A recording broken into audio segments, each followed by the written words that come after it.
It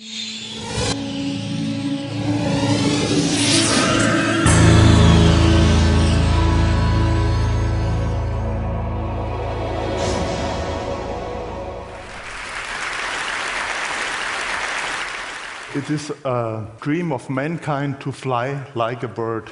Birds are very agile. They fly not with rotating components, so they fly only by flapping their wings.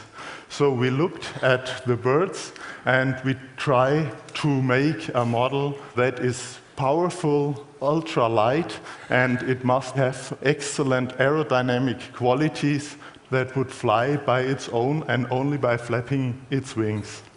So what would be better to use the herring gull in its freedom, circling and swooping over the sea, and use this as a role model.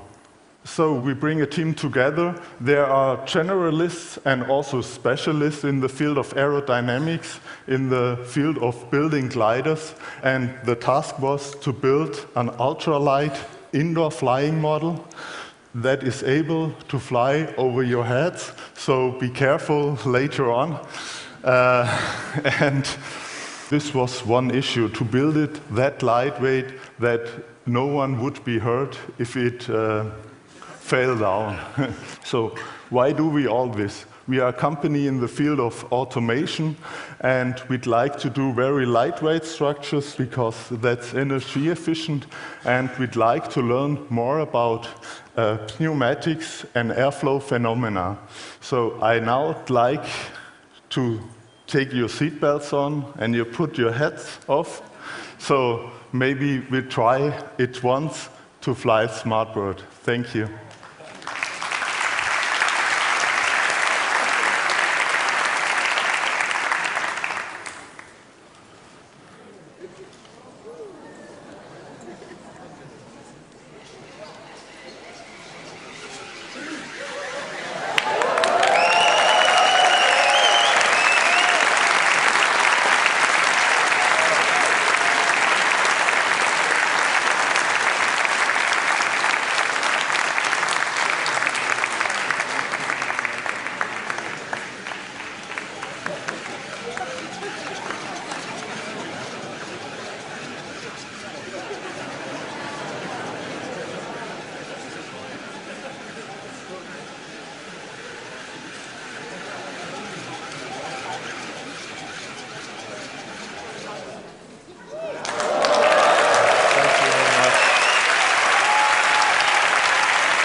So we can now look at the SmartBird.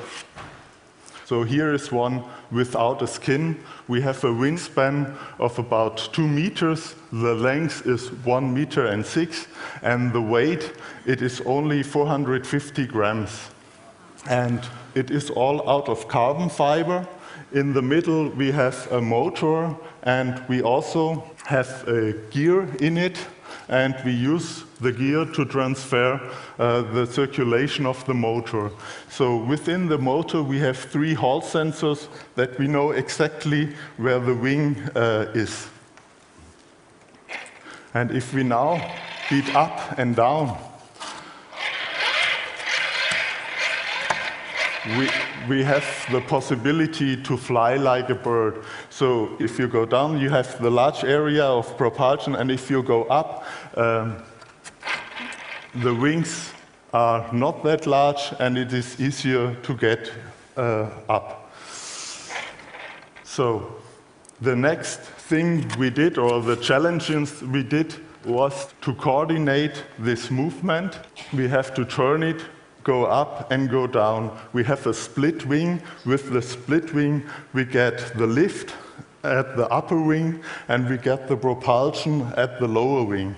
Also, we see how we measure the aerodynamic efficiency. We had knowledge about the electromechanical efficiency, and then we can calculate the aerodynamic efficiency. So therefore, it rises up from passive torsion to active torsion from 30% up to 80%.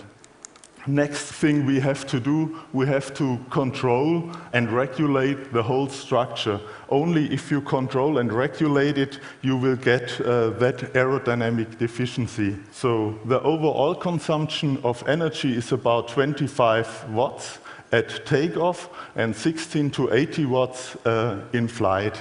Thank you.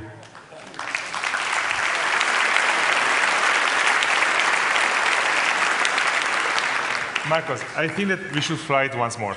Yeah, sure. Okay.